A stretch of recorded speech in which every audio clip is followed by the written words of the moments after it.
The Little Mermaid. We must not think that beneath the surface of the oceans there is nothing going on. No, for indeed the finest flowers grow there, and fish glide between them. Standing in the deepest spot of all is the Sea King's castle. Its roof is covered with shells, which open and close as water flows over them. In each shell there lies a glittering pearl, which is fit for a queen. The Sea King looked after his children alone, and his mother kept house for him. She was a wise woman and a very caring grandmother to the 6 little sea princesses. They were all lovely, but the youngest was the prettiest of them all. Her skin was soft and delicate, and her eyes were as blue as the sea. But just like all the others, she had no feet, and her body ended in a fish's tail. She was quiet and thoughtful, very different from her sisters. While they got excited about the wonderful things which they found in shipwrecks, she cared only about her pretty red flowers and a beautiful white marble statue of a handsome boy, which had once fallen to the bottom of the sea.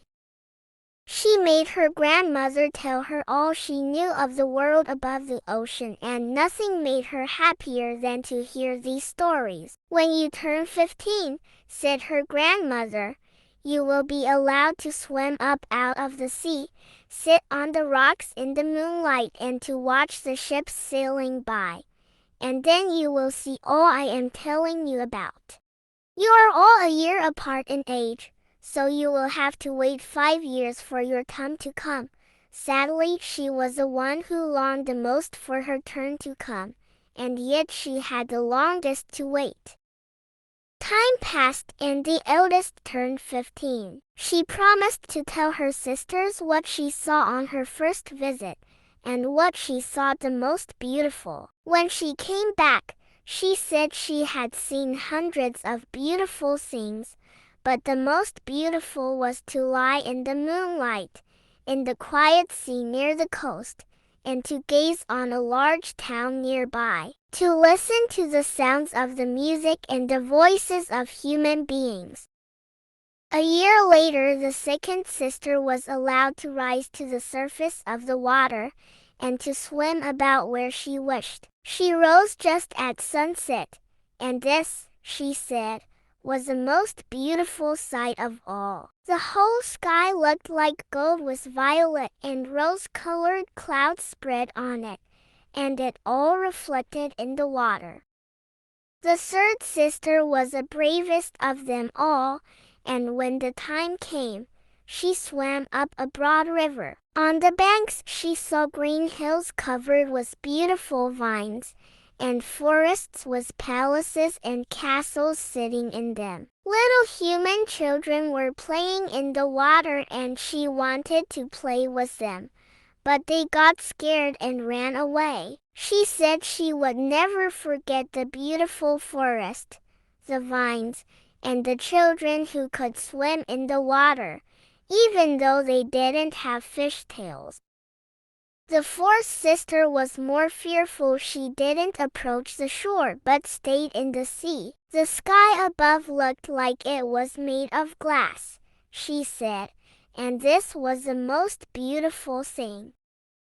The fifth sister's birthday was in the winter, so when her turn came, she saw what the others had not seen. The sea looked green, and large ice blocks were floating about like pearls. She didn't know that they were called icebergs. Each had a unique shape, she said, and glittered like diamonds. She didn't know why people were afraid of them and stared away while she floated calmly on one of them. At last the youngest princess reached her 15th year, and she rose to the surface of the water. The sun had just set as she raised her head above the waves. The sea was calm, and the air mild and fresh, but there were clouds glowing with purple and gold. Through the glimmering twilight, the evening star shimmered in all its beauty. A large ship was anchored nearby.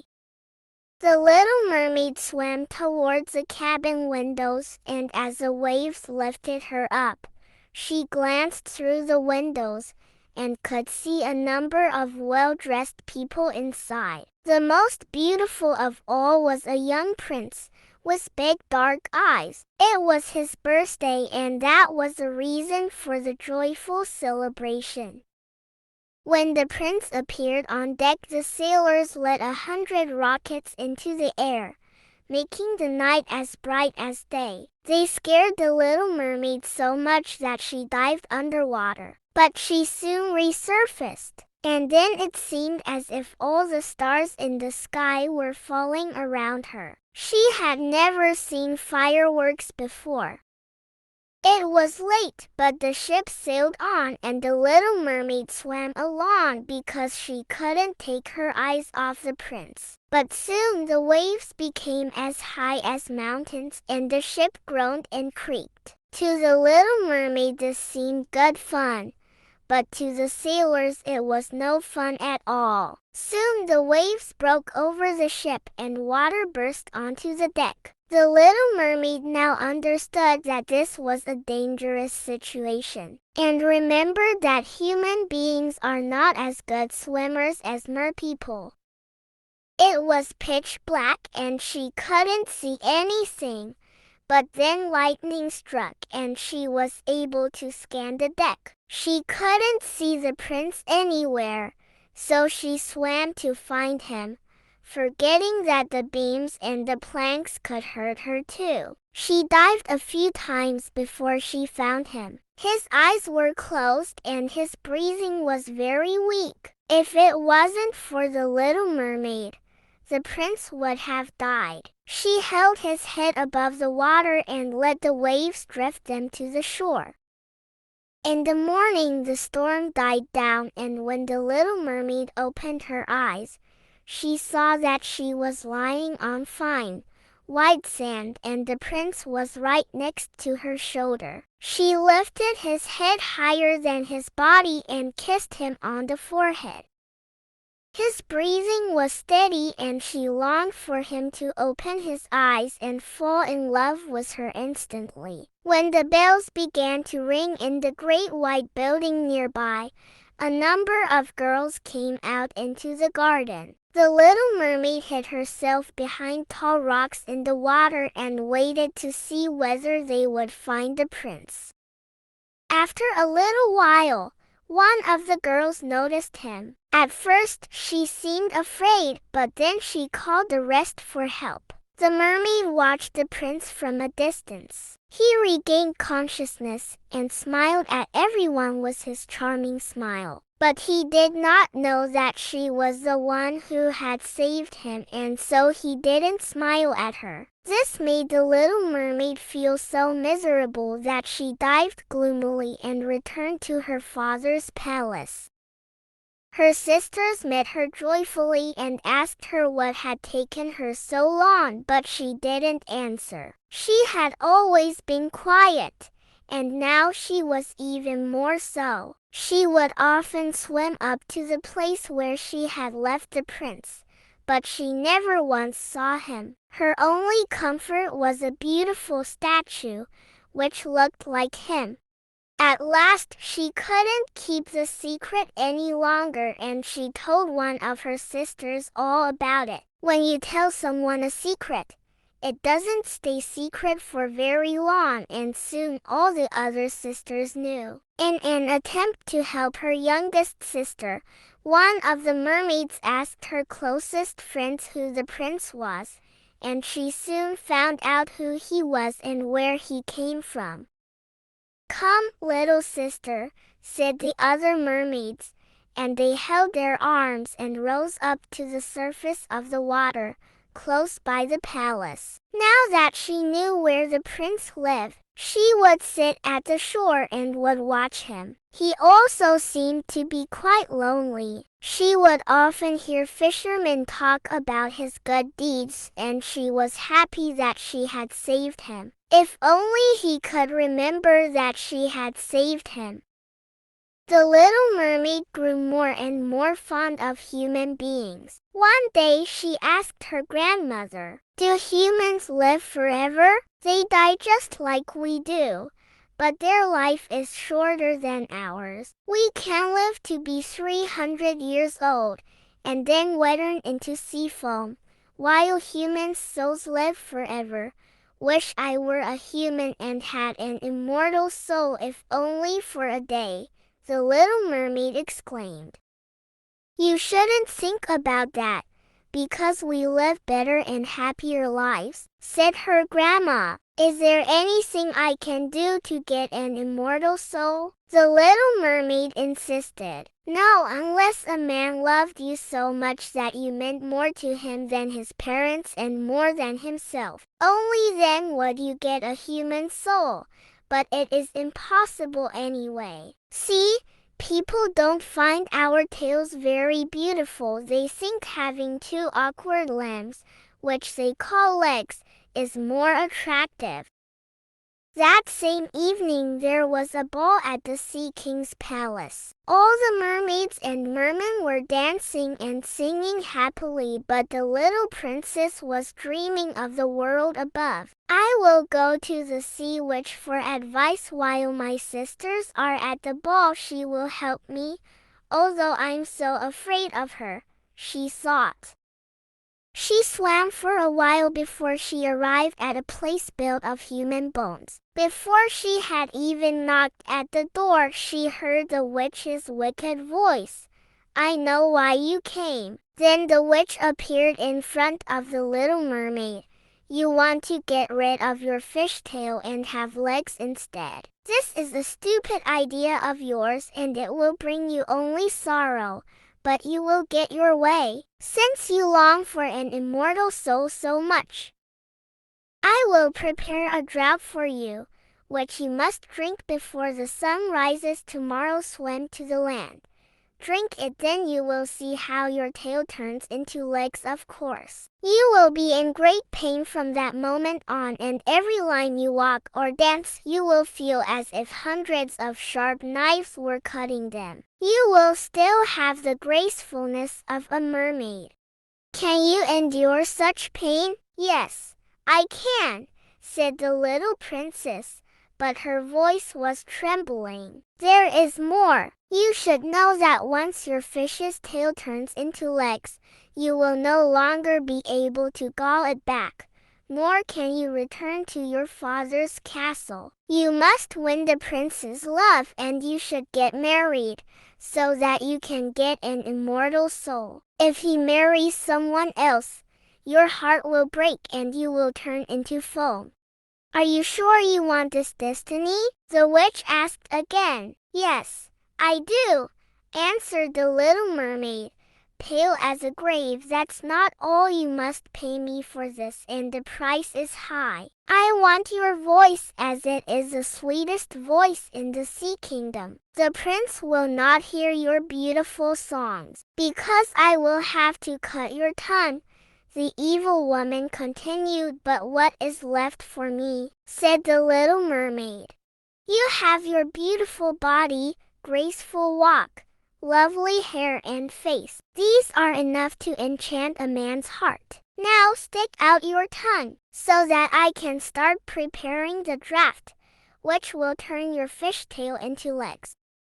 The little mermaid gave her voice for the draught and rushed to escape the witch's house as soon as she could. When she returned to the castle, the ball was over. She wanted to say goodbye to her sisters, but she remembered she was mute, and so she took a flower from each of her sisters' gardens, kissed each of them on the forehead, and swam above towards the palace.